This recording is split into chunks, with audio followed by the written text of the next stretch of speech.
வணக்கம். ஒரு பத்திரிகை செய்தி.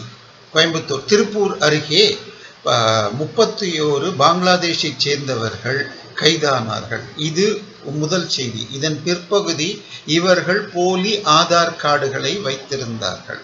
அதாவது திருப்பூரில் பனியன் தொழில் மிகவும் புகழ் பெற்றது, நாம் அறிந்ததுதான். அந்த தொழிலுக்கு உரிய ஸ்கில்ஸ், துறைசார் அறிவு, உழைப்பு கொடுப்பதற்கு இன்றைக்கு தமிழகத்தில் சரியான அளவுக்கு இளைஞர்கள் இல்லை. தமிழக இளைஞர்களை கலைஞர் டாஸ்மாக் மூலமாக திராவிட சபானமான சாராய அடிமையாக்க அவர்களால் இன்றைக்கு பனியன் தொழிலுக்கு தேவையான உழைப்பை கொடுக்க இயலவில்லை என்ற நிலையில் பங்களாதேஷில் இருந்து பலர் வந்து தங்கியுள்ளார்கள். ஒரு கணக்கு பங்களாதேஷிய சேர்ந்தவர்கள் திருப்பூரில் மட்டும் அதன் பக்கத்தில் உள்ள இடங்களில் மட்டுமே 5 to 10 லட்சம் பேர் இருக்கிறார்கள் என்கிறார்.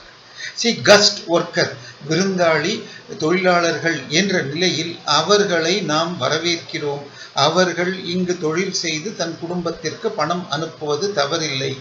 அவர்கள் முழுமையாக தன்னுடைய பாஸ்போர்ட்டை காட்டி சட்டப்படி இங்கு வந்து சேர்ந்திருந்தால், ஆனால் அவர்கள் பங்களாதேஷிலிருந்து அஸ்ஸாமிற்குள் சட்டவிரோதமாக நுழைந்து அப்படி இங்கு வந்து தங்கினால் அது நமக்கு உடன்பாடு இல்லை. அதையும் தாண்டி இப்பொழுது போலி ஆதார் அட்டைகள் அவர்கள் வைத்திருக்கிறார்கள் என்று வருகிறது.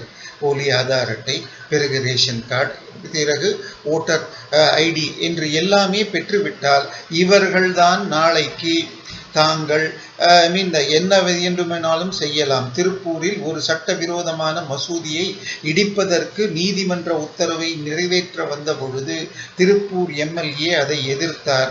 எனக்கு முஸ்லிம், இங்கு பெருவாரியாக உள்ள முஸ்லிம் ஓட்டு இருக்கிறது என்று காரணமும் கூறினார். இப்பொழுது நாம் புரிந்து கொள்ளலாம். எனவே இது ஒரு பக்கம். இப்பொழுது இங்கே 5 to 10 லட்சம் பேரில் ஒரு 10% பேர் அடிப்படைவாத பயங்கரவாத சிந்தனைகள் கொண்டுள்ளவர்களாக இருந்தால் நாளைக்கு தீவிரவாதம் வளரும். ஓரிரு ஆண்டுகள் முன்பு இதே போல பனியன் தொழிலில் தன்னோடு பணிபுரிந்த ஒரு அஸ்ஸாமியர் என்பவரை திருமணம் செய்து கொள்ள அவர், நான் மாமியார் விட்டு காதல் திருமணத்தை பெற்றோர் ஏற்காமல் இருக்க அவரோடு வாழ்ந்தவர், தன் மனைவியை தன் ஊருக்கு அழைத்து செல்கிறேன் என்று கடைசியில் பங்களாதேஷில் அவர் இறந்து போனார் என்ற ஒரு செய்தி வந்தது. எனவே லவ் ஜிஹாத் இப்படி நடக்கிறது. இதை தாண்டி தன்னுடைய முந்தைய திருமணத்தை மறைத்து அல்லது நான் முஸ்லிம் இல்லை இந்து பெயரில் இருப்பவர்கள் இன்னும் அதிகம். எனவே திருப்பூர் போன்ற தொழில் நகரத்தில் கஸ்ட் ஒர்க்கர்ஸ் அனைவரையும் முழுமையாக ப்ரொஃபைல் செய்து அவர்கள் கண்காணிக்கப்பட வேண்டும். இன்னொன்று, இப்பொழுது 31 பேர் பிடிபட்டுள்ளார்கள். இது போல ஒரு சில செய்திகள் முந்தி 6, 2 எல்லாம் வரும். 5 லட்சத்திலிருந்து 10 லட்சம் எங்கே என இதை பார்க்க வேண்டும். இன்னொன்று, ஒரு 4-5 மாதங்களுக்கு முன்பாக உத்தரப்பிரதேசத்தை சேர்ந்த பயங்கரவாத தடுப்பு குழு, உத்தரப்பிரதேஷ் ஆன்டி டெரர் ஸ்குவாட் என்பது வேலூர் வந்து அங்கு கஃபிலுதீன் என்ற ஒரு முஸ்லிம் லிஞ்ச் பின் ஆஃப் திஸ் இது இல்லீகல் மைக்ரேஷன் என்றார்கள். இவ்வாறு அங்கிருந்து வருவோருக்கு ஆதார் கார்டுகள் எடுத்து தரும் லிஞ்ச் பின் என உத்தரப்பிரதேச பயங்கரவாத தடுப்பு குழு கூறி அப்படிப்பட்டவரை பிடித்து சென்றார்கள். இப்படி எத்தனை பேர் இருக்கிறார்கள்.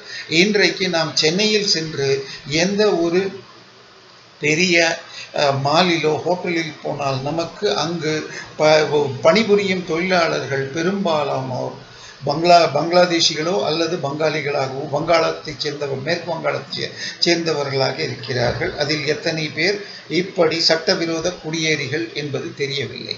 ஏனென்றால் இதை தடுக்க வேண்டும் என்றுதான் CAA, NIC, நேஷனல் ரெஜிஸ்டர் என்றெல்லாம் கொண்டு வந்தார்கள். அதை அப்பொழுது எதிர்த்த பொழுது இந்தியாவில் இருக்கும் ஒரு முஸ்லிம் கூட பாதிக்கப்பட மாட்டார் என்று சுட்டக்காடு பொழுது ஒரு கூலிபான் ஆகிய சுந்தரவள்ளி என்பவர், நாங்கள் இந்திய முஸ்லிமை சொல்லவில்லை, எங்களுக்கு அங்கிருந்து வந்த முஸ்லிம்களுக்கும் குடியுரிமை தர வேண்டும் என்றார்.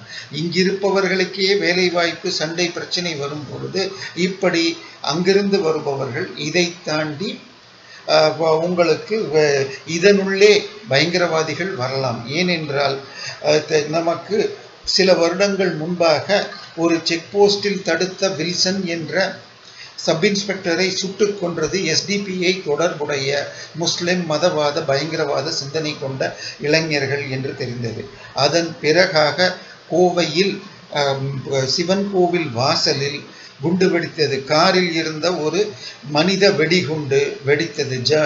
அதற்கு சிலிண்டர் குண்டு என்று பரப்பினார்கள். ஆனால் அதை பாஜகவின் அண்ணாமலை சற்றே ஆராய்ந்து பார்க்க அது மிக நிச்சயமாக பயங்கரவாதம் என்று குரல் எழுப்ப வேறு வழி இல்லாமல் மக்கள் விரோத திமுக அரசு என்ஐஏவிடம் கொடுக்க அது பயங்கரவாதம் தான் என்றும் அதன் பின்னால் ஒரு மிகப்பெரிய சதிக்கூட்டம் இருப்பது தெரிந்தது. அதன் பிறகாக சென்னையில் ராயப்பேட்டையில் நக்கீரன் இருக்கும் அதே தெருவில் உள்ள ஜானிஜான் கான் தெருவில் உள்ள ராயப்பேட்டையில் ஒரு முன்னாள் அண்ணா பல்கலைக்கழக பேராசிரியர் அவர் ஒரு பயங்கரவாத அமைப்பிற்கு மாணவர்களை சேர்க்கிறார்கள் என்றும் அவர்கள் அங்காங்கே அரபிக் கல்லூரி என மதராசாக்கள் மூலமாக பயங்கரவாதத்திற்கு ஆட்சேர்க்கிறார்கள் என்றும் வருகிறது. இவையெல்லாம் நம்மை பயமுறுத்துகிறது. கோவையில் 1998 வெடிகுண்டுக்கு காரணம் முஸ்லிம் மதவாத அடிப்படைவாத சிந்தனை கொண்ட பயங்கரவாதிகள் தான். அன்றைக்கு அங்கே வெடித்ததில் 58 தமிழர்கள் கொல்லப்பட்டனர். ஆனால் அதுவரை மான்செஸ்டர் ஆஃப் இந்தியா என டெக்ஸ்டைல்ஸிலும் ஃபவுண்டரியிலும் நன்றாக இருந்த கோயம்புத்தூரில் இன்றைக்கு இவை இரண்டுமே கீழே இறங்கிவிட்டன. புனே மற்றும் சோலாப்பூர் போன்றவற்றிற்கு பல மைக்ரேட் ஆகியுள்ளன. எனவே இவற்றை தடுக்க வேண்டியது மிக முக்கியம். தமிழக அரசும் என்ஐஏவும் மிக வேகமாக இதுபோல வங்கதேசத்தினர் போலியான ஆதார் அட்டைகள் பெற்று ஓட்டராக மாறுவதை தடுக்க வேண்டும்.